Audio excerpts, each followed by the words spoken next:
Hey everyone, Scott here to discuss Oliver, starring Mark Lester, Ron Moody, Oliver Reed, Jack Wilde, Shawnee Wallace, Harry Seacombe, and Hugh Griffith, directed by Carol Reed. Now, I've seen it once, but don't remember too much about it. But this is based on a story by Charles Dickens, who also wrote the material of A Christmas Carol. But since I'm kind of new to this movie, even though I've seen it the one time and didn't really pay too close attention to it, let's get into the movie. We start with a brief score for 3.5 minutes before the movie starts, and we're in the year 1837 in a place called Workhouse, which is a house for orphan children, as we get to them and about to get some food for the day, and they're fortunate to live in a place and to take care of them. But one in particular, named Oliver Twist, played by Mark Lester, isn't pleased with it as Mr. Bumble gives the boys very little food while Oliver asks, "Please, please, sir, I want some more," 2 different times. As Mr. Bumble's reaction, "More," is the iconic scene in the movie. While the big people go after Oliver for asking for more as Oliver as a kid, and I'm not a fan of musicals, and this and Annie, when I get to the volume 3 area, you'll see what I'm talking about, but I'm gonna go along with those two. I don't usually like to do musicals unless if they're classics. Maybe that's one thing. Like, I didn't like doing Frozen too much, but that's just me. Take it from someone that thought the first Frozen was completely overrated. And this one is based on a story by Charles Dickens, who also wrote the material of A Christmas Carol. So I'll give this movie a chance, as it's supposed to be a classic, and it's produced by Columbia Pictures, which is why it's part of the Columbia Classics, as it looks pretty good so far. Oliver and Mr. Bumble go to the governor's office to punish Oliver for wanting more, and they give Oliver away to an undertaker named Mr. Sowerberry. And the acting is very good in this, and it's well made by director Carol Reed, who's, I'm going to just say it now, is not a female. I had to look the person up. It's a male. So, a male with that name directed this movie. So, I'm sorry about that if anybody finds it the wrong way. Oliver fights with a man named Noah, ordering a casket as he's hiding in the casket, and Mrs. Sowerberry gets Bumble right away, and he comes in and throws him in a cellar for punishment, as he sings a song called "Where Is Love," which is beautifully sung by Mark Lester, as he gives a great performance as Oliver Twist. Oliver walks and hitchhikes to London, and eventually catches one, and London looks good, as well as the cinematography in this whole movie. Oliver gets to London and stares at a boy who happens to be a thief and a pickpocket named Jack Dawkins, aka the Artful Dodger, played by Jack Wilde. And his performance is very good in this as well, as Oliver and Jack introduces Fagin, played by Ron Moody, to take Oliver in as one of his own, and he explains he pickpockets from rich men of their key chiefs and wallets, and Oliver becomes a thief himself while the other boys grab some food from a plate that's on the table, and we learn about Fagin and the other pickpocket children in this movie, and Oliver steals something from Fagin as a test to his pickpocket skills and treats Oliver like one of their own.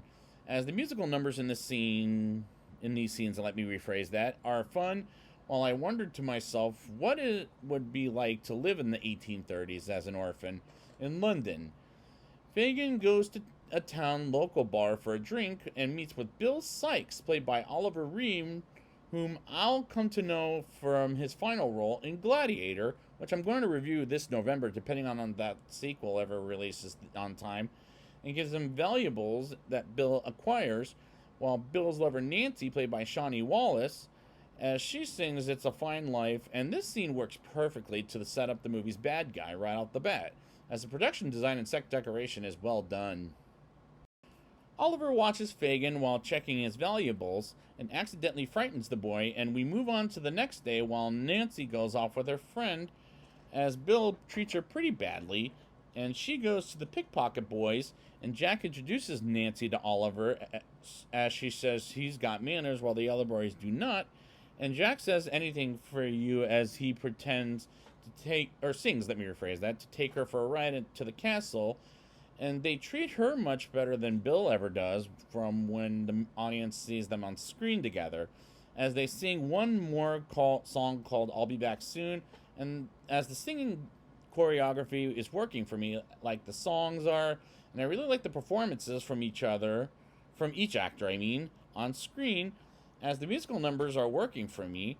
Oliver and Jack and another boy look around for who to steal from, and they try to steal from a rich man's wallet, and he's led to believe Oliver stole his wallet as he runs away, and they try to hide him, but not successfully, as Oliver climbs the stairs and almost gets killed from the train, but is alive, and Jack and the other boy don't look after Oliver as they leave him, and that seems a bit messed up while Bill talks with Fagin as Nancy gets Oliver out of jail. And the court session begins with the judge who can't see the boy, and they talk with him, and a man who runs a shop, I'm going to forget his name until the next act, Mr. Jessop, that's his name, saw the whole thing outside his shop and is taken from home by a rich man named Mr. Jessop, who I just brought up a second ago, as Jack goes after them and catches up with them, and we move on to a 3-minute intermission as the music for the second half plays. And I like the man from the store named Mr. Jessop saw Oliver as an innocent little boy, and this sequence is good. We move on after the intermission with Oliver laying in bed in a flat. Remember, the Englishmen call it a flat compared to a house or an apartment, and sees some people singing as he sings as well. And they have a musical number with some drummer men, and that is a beautifully shot scene. We get Jack and Bill seeing Oliver's life turning into a perfect life while Fagin finds a way to get Oliver out of the flat along with Jack, Bill, and Nancy, as Nancy advises them to let Oliver stay in the flat for a better life, as Nancy is pushed by Bill to the ground and almost chokes her life out of her, as the boys try to stand up for Nancy, and she sings a song with tears, and this scene is absolutely heartbreaking for the character of Nancy. Oliver answers the door when the doorbell rings and brings a delivery to Mr. Jessop, as he talks politely while his customer, aka the guy who was led to believe Oliver stole from his wallet, when he didn't. I'm going to call him the customer for the rest of the show, because I don't know his real name. Meanwhile, Oliver goes to the store and bumps into Nancy to only get kidnapped by Bill and take him back to Fagin. And I really like the scene in the house more than the scenes with the other boys, as that's a beautiful house. Or should I say flat, excuse me. As Bill antagonizes Oliver and Oliver slaps Bill while Nancy says don't put his fingers on him, as Fagin intervenes, and Nancy leaves Bill and Fagin telling every boy to go to bed while talking with Bill, and Bill puts his hands on Fagin, as this character is a menace, and I'm feeling it from Oliver Reed's performance. The boys don't like Bill as this point, as they're not safe around him, as Oliver and Jack get to sleep as Fagin tells Jack to look after Oliver, and Fagin starting to sing. And if it were me, I wouldn't be safe around Bill neither. And that's convincing for me, as I would be safer around Fagin more than Bill. And that's, again, convincing. Or in the house, even, for that matter. Oliver is missing from Mr. Jessop having a meeting with the authorities to look for Oliver, while Bill brings Oliver to him and Nancy's place, as Bill needs Oliver for a job, and I get the impression Bill is going to kill Oliver. For what reason? Maybe because he hates kids? I don't know. Meanwhile, Nancy goes to Jessop's flat to deliver a message to Mr. Jessop and says Bill is going to take him to the bridge, and tells Mr. Jessop to go to the bridge and on his own, and nighttime comes and Bill takes Oliver to a flat to steal some valuables and bring them to Bill, and almost lets him in the flat, but Oliver accidentally makes a noise, and the owner of the house comes in with a couple of doggies, while Bill's doggy Bullseye barks at them to go back, and Bill brings them back and says everything is not all right. Nancy almost puts him to bed, but Bill tells Bullseye to look after Oliver, and Nancy starts singing, and that scene did make me nervous for Oliver at this point in time.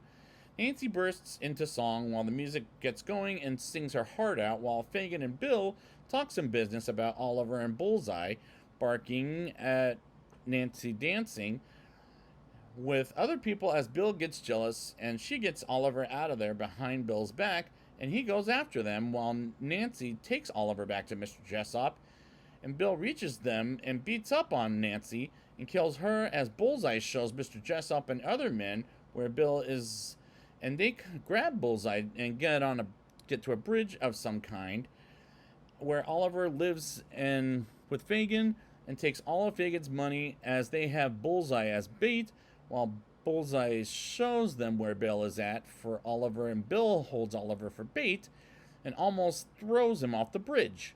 But the bridge breaks and breaks into place while Fagin loses all his valuables, including a crown of, and it kind of serves, which kind of serves him right, in my opinion.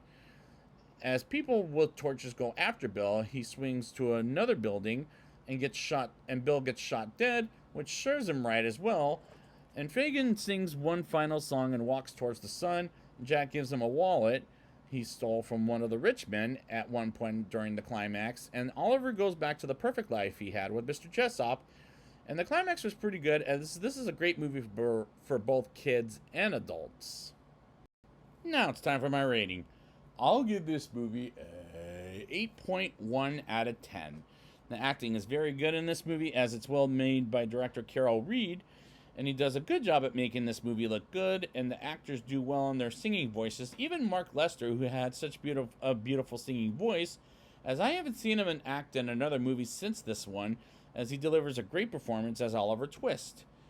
The cinematography looks good in this whole movie, as Linda looks good in this movie in my opinion, and the musical numbers are fun, while it made me think what it would like to live in the 1830s, which is where the movie takes place. There is a reason this movie is a Columbia classic, as Columbia produced this movie, and it became an Oscar winner for Best Picture of the year of 1968, as it's a classic for a good reason. And this is a solid recommendation for for classical reasons. And I do like the movie, despite I'm not into musicals. And when I get to the 1982 Annie, not that god-awful remake, but that 1982 one, I don't remember that film very well because I haven't seen it since I was a kid. But for now, I really like this movie.